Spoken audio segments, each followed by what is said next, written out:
এর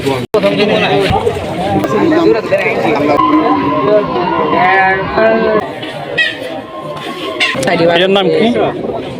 সুপ্রিয় দর্শক শ্রোতা মণ্ডলী, আজকে আমরা এসেছি শিয়ালখোল প্রাইমারি উচ্চ বিদ্যালয়ে, যেখানে আপনারা দেখতে পাবেন কবুতরের হাট। এইখানে নানান রকম নানান জাতের হরেক রকমের কবুতর এবং বিভিন্ন পশু পাখির হাট বসে প্রতি শনিবার। তো আজকে আমরা এসেছি এই হাটে কিছু কবুতর দেখতে। আপনারা উপভোগ করুন এবং দেখতে থাকুন নানান ধরনের নানান জাতের কবুতর। সাধারণত এটা কবুতরের বাজার হলেও এখানে আরও অনেক ধরনের প্রাণী ওঠে। নানান ধরনের কবুতর রয়েছে, যেমন রেসার, যেমন বাজিকর এবং আরও অনেক ধরনের, যেগুলোর নামও আমি জানি না।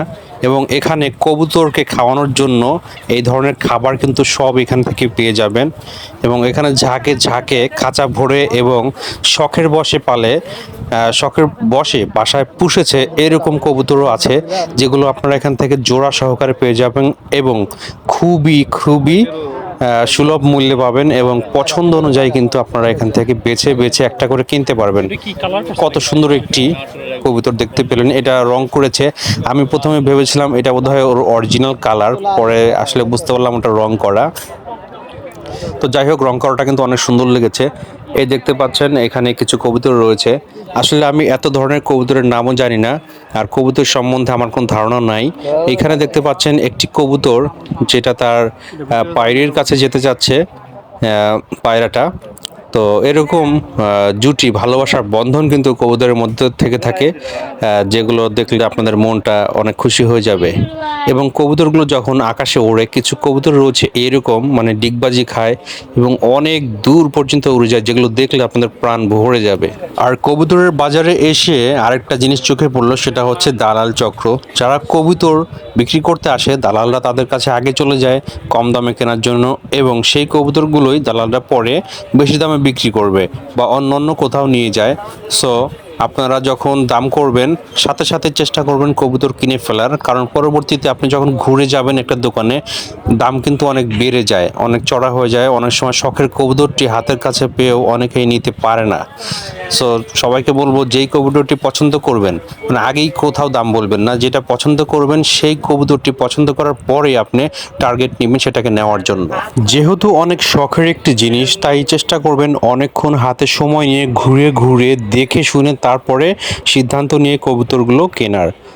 এবং হাটে অনেক ধরনের প্রাণী ওঠে, সেরকমই ঘুরতে ঘুরতে একটি ব্রাহ্মা জাতের মুরগি আমার চোখে পড়লো। চলুন মুরগিটাকে দেখে আসি। এই হলো সেই ব্রাহ্মা জাতের মুরগিটি। হঠাৎ করে দেখলে যে কেউ হঠাৎ করেই চমকে যেতে পারে যে এটা আবার কি ধরনের মুরগি। অনেকটা কিভাবে তুলনা করা যায় ঠিক বুঝতেছি না। ওনার মাথা থেকে পা পর্যন্ত এই মুরগিটির পশমে মানে পালকে ঘেরা, এবং দেখতে কিন্তু বেশ সুন্দর, অনেক লম্বা হয় মুরগিটা, এবং মুরগিটার ওজন মিনিমাম আপনার 3 থেকে 5 কেজির মতো হয়ে থাকে। এবং মুরগিটা অনেক ধরনের শোভাবর্ধন করতে পারে অনেক জায়গাতেই। আপনারা চাইলেই কিন্তু এই ধরনের মুরগি বাসায় নিয়ে পালতে পারেন, পুষতে পারেন, এবং এই মুরগিগুলো থেকে কিন্তু আপনারা প্রচুর পরিমাণে মাংস পেয়ে যাবেন, এবং এদের মাংসের টেস্ট অনেকটাই খাসির মাংসের সাথে তুলনা করা যায়। এই মুরগিগুলো আপনারা চাইলে কিন্তু ফার্ম হিসেবেও ব্যবহার করতে পারেন। মুরগির ফার্ম যদি থাকে আপনারা করতে চান, এগুলো অনেক লাভবান একটি বিজনেস হতে পারে। সো আজকের ভিডিওটি এই পর্যন্ত। যদি ভালো লেগে থাকে অবশ্যই একটা লাইক দিবেন, কমেন্ট করবেন, এবং আপনি যদি আমার ইউটিউব থেকে দেখে থাকেন, নতুন হয়ে থাকেন, তাহলে অবশ্যই চ্যানেলটিকে সাবস্ক্রাইব করে দেবেন। সো সবাই ভালো থাকেন, এই দোয়া কামনা করে শেষ করছি আজকের ভিডিওটি। আসসালামু আলাইকুম ওয়া রাহমাতুল্লাহ।